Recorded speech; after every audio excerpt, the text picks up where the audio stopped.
I'm delighted to be welcoming Dr. Maina Singh Chawla uh, to our talk today. And as a run-up to our first virtual college fair, it's exciting for me to be able to connect with so many interesting academicians, university admissions officers, students, counselors in high schools, and people working as independent counselors. It's just fantastic to see how the communities got together to support this initiative.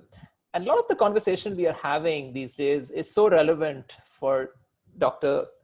Singh's sort of area of expertise. And I'll touch upon that a little bit and share a brief background. So welcome, Maina, and it's just been so delightful to see you support this initiative. Hi, thank you so much, Arjun. Great. You know, I've been following your work, and it's just interesting to see that you've lived in so many countries, of course, taught in fantastic universities in Washington, D.C., like Georgetown, and currently at American University at D.C. Then you've also been a guest speaker on several topics related to liberal arts education, research methodologies, importance of really the interdisciplinary learning, topics related to Indian diaspora. It just goes on. The list just goes on and on. It's 30 years of really good work that our listeners would sort of see it compressed in 15 minutes as in the distillation of your experience. And especially now when it's so important that to have academicians like you talk about what the new role of the teacher would be and how education and education technology is changing all of that. So my first question to you is, you've taught online for credit courses at colleges. What do you think, will the role of technology change so many things, and what in your experience will change the most? Thanks, Arjun. It's delightful to be here with you and talk. And what you're doing today is extremely important because of where we're all situated. Higher education, in fact, all walks of life have just had such a big jolt. And while we do recall the tragedies and the suffering and so on, it's also important for us to look positive, think positive, and see what can come of this, and to transform and reimagine things differently. So I want to say that, this conversation has been going on for several years in India, which is that we want to go remote, we want to use technology, we want to make things more in line with the new changes and innovation in ways of teaching and learning. So I found this very exciting a few years ago, and I remember when I moved back to India after about 9 years of teaching in Washington, D.C. at 2 different universities that you mentioned. I was all excited, first of all, to be back in India, but also because there's a thriving scene here for higher education, both within and without, which means study abroad as well as within. And there's a desire to change. So I want to say now, I want to move to the past tense and say, yes, I found the vocabulary being used all the time, which is, innovative pedagogies and blended learning and online education and student-centric. It was all being talked about, but very few institutions really were moving fast enough. And I remember when I started the Center for Teaching, Research and Learning at IILM University in Gurgaon 2 years ago, I was all revved up and I thought we'll start these training programs and really get things going. But, the process has been slow. It was more about we all getting enrollments and so on. Anyway, long story short, here we are. Suddenly in March, everybody was catapulted into a new world. No one even knew this new normal because there was no normal. And the new normal is also evolving. As the research evolves, actually people started saying new normal in April, and it was a different one in May and June and July. And so I want to say that linking this to higher education, what happened in March was that in the US, suddenly everybody was going online. You might be surprised to hear that actually not everybody on US colleges or Canadian universities or UK universities, not all the professors have been savvy about online. You will be surprised. And I had realized that some years ago because I thought I had a long way to go. And I realized that actually only 10-15% of faculty were really comfortable and savvy about going and doing online teaching. But the difference is that there were a lot of crash intensive programs being done for faculty in March in universities abroad. And I think that didn't quite happen the same way for us. Because when I started talking to school teachers and college teachers, many of whom are very good colleagues and friends of mine from before, they, by about end of April, there was a lot of stress that teachers were feeling because they'd just been like, apna course padha lijiye, take it online, start with Zoom, start talking, and they were just uploading everything. So I wanted to say that, technology in education is not about, I'm just going to transfer everything. I want to emphasize that word. And I want to say that it's really about migration. You're migrating from a different terrain to another terrain, which has its own demands. And I think that really means that we have to step back and rethink. As individuals, as teachers, I need to rethink, how am I going to teach this content? What do these 45 minutes mean now that I have this 45 minutes of Zoom? You know what? The first thing that struck me is, the conversation goes, and if you're a teacher who's been passionate, you start off with these jokes and you start with these conversations, and your 45 minutes go away. So it's a very different world. And I wanted to say that actually I've been keeping in touch with these developments and the way they are panning out because I'm so passionate about study abroad, that the April issue of Inside Higher Education actually did a survey of students, and a lot of students in the US where they had done all these crash programs, and teachers were very, very well supported to take this whole migration on. That many of them, the majority said, this is not what we paid for. They said the education we got is actually we have been shortchanged. Those were the words. We have been shortchanged and we want partial refunds. And I also read another survey that was done by IIT Bombay, and they said the same thing. So, we are here now and we need to do stuff, and we need intensive training for our teachers.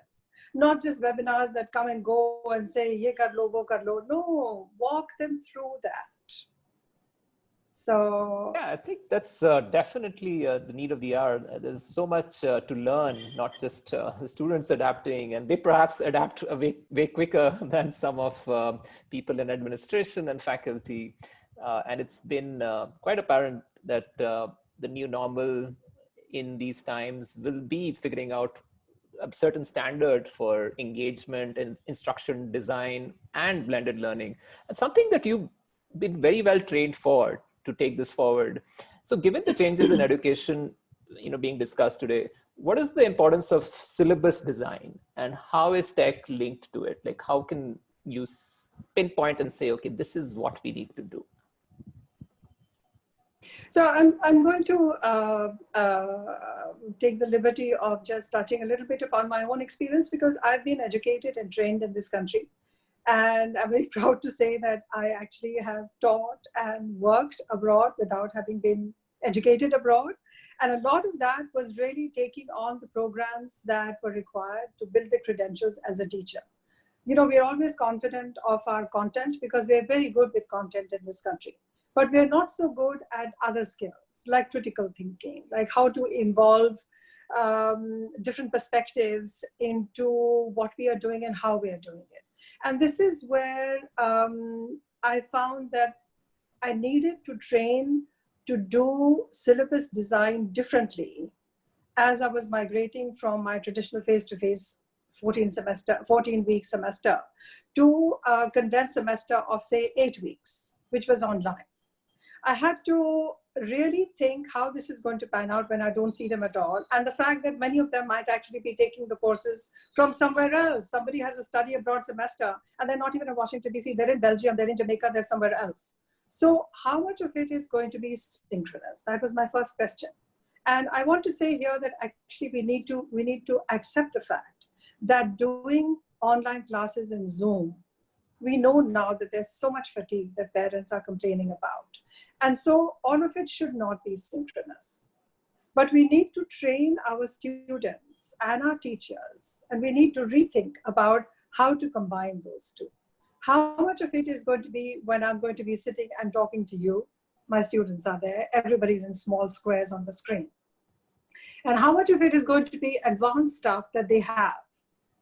And what am I going to give them as a follow-up to this? So it's really about rethinking. You know, last night I was plugged into a webinar from Harvard Scholarly Publishing, and there was this Professor Francesca Gino, and she's done this amazing work on creative talent. And she was saying something about how these are times when you need that kind of creative talent. And so you really, I don't want to repeat phrases like think out of the box, but you really have to say, I'm not going to think like I used to think. That should be the thing. To say, I'm not going to think about my syllabus like I used to think. So don't say out of the box, because that's too easy. Sabhi log out of the box soch rahe hain, right? But what does it actually mean? And I want to say that in refashioning and redesigning for online teaching, the first most important thing is to say it's hard work and it's lots of work before the class. So I realized that I'd spent several weeks on actually planning every week that would follow up in every segment of the week to say, this little 50-word posting is due on this day at this time. And this is due at this time. And then if you don't do it by then, I don't want a late one because we have moved on. If I'm not seeing you, I really need to rethink how I'm going to engage you. That's fantastic. Just getting those insights is so amazing. The other thing you must have in your career, having taught in so many settings, and also, you know, taught in Israel, in India, US, of course, also met with or spoken at conferences at the Library of Congress and the Kennedy Center and so many other fine venues, meeting students from all of these locations. Do you think there is a conversation in the higher ed circle which is leading to that fatigue that you were mentioning, that there's so much online content out there today? Everyone seems to be flooded with content related to any topic under the sun. So what do you think the role of the teacher will become? And if there is some aggregator like a Coursera, Udemy, Udacity, all of those, if they identify the best content and the best rises to the top, do you think the role of the teacher will suddenly disappear and remote and anytime learning will become the norm? And that's what the topic of the conversation is today. Your thoughts would be welcome. Thank you, Arjun. It's an important question. It's also an important question that the world of artificial intelligence would love for us to look at and say, aha, you're going to replace us. And so there's this dream world of saying, there's going to be a replacement of Alexa, which is going to say, Sharma sir, teach me this chemistry, or professor saying, I want to know 3 theories of migration. So it all sounds quite fantastic. I want to say that I'm now not just speaking as somebody who has been in higher education. I'm also very passionate about tech, so I keep in touch with a lot of the developments that go on in AI-controlled devices, not devices, but programs for assistance.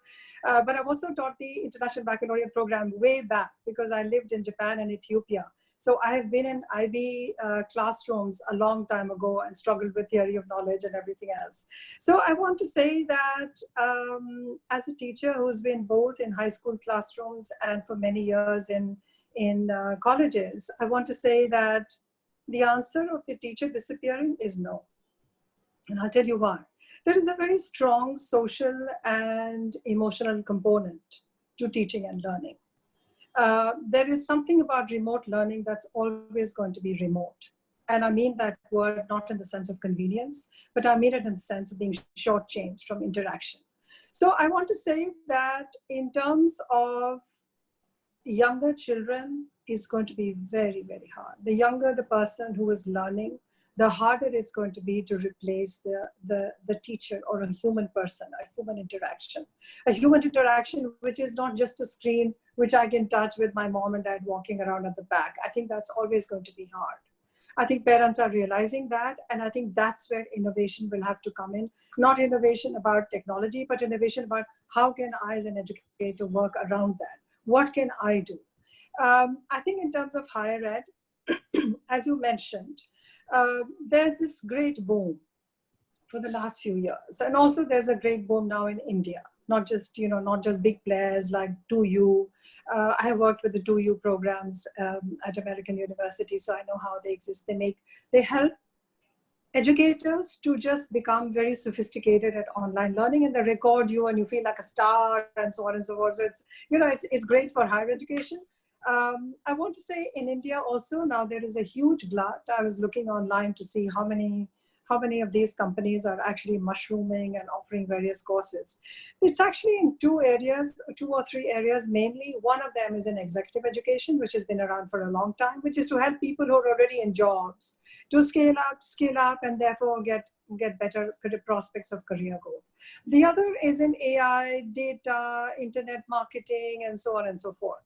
Now, it's quite hard that other space still exists about how this online education is actually going to become worthwhile. I mean, getting a certificate for me in almost any subject is very easy today. There's Harappa education and there are lots of other players around, and you can buy something from anything between 700 rupees to 5,000 rupees. So all that is there. But I want to say that we're going to have a very hard time if we are looking at school education becoming online.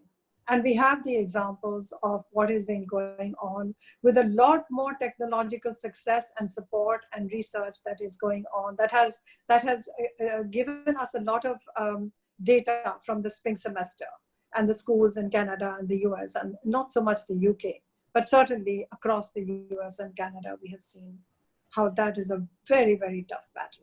I think this is something we've been also very concerned about as counselors, and seeing how students are not being able to grapple or even communicate what they're going through, especially even the middle school kids that we work with and some of the high school kids. Also, on the other side, the academicians who are working from home have to adapt very quickly, where their kids or teachers at schools would have their kids doing online classes. Some schools not being able to pay salaries on time, or even cutting back on some of the increments or bonuses. And even in higher education institutions here in Delhi too, there are situations where faculty members are finding it hard to make ends meet. What are your thoughts on maybe a possible solution to deal with this, or who should step in and make education of important, as in provide funding or do something so that this model works, even if it's virtual for a longer time than we all hoped that it would just finish very quickly? Arjun, thank you for that question. These are somber times, and you know about school teachers and I know about college teachers. And I was speaking to a friend yesterday they are both scientists in Patiala at a university, and they've not had salaries. And I have friends who are from Delhi University colleges, which are maintained by Delhi State, and they have been on dharna. It's out in the news. I'm not saying anything that is censored. They've been out on dharna saying that we haven't had salaries for 3 months. I don't know what the answer is. I mean, you and I are not into policy making. We really don't know how this is going to be, how it's going to pan out. I wish I could say that entrepreneurs who are in the private sector can probably do tie-ups. I don't know how many of them how many businesses themselves are able to create sustainability at this time and look ahead. So, at this point, from all the conversations I hear, both here and abroad, whether it's the world of media, that is a little safer than others because we're all consuming media. And, the world of retail, the world of education, all kinds of things are in disarray. And I mean that word in the sense of how everything is astray. There isn't an order. We don't really know what the order will be. And nobody knows when those things will happen. So there are very few sectors that are growing. And education is a challenge. I know that e-commerce is growing hugely and they will employ people, but teachers are not in that space.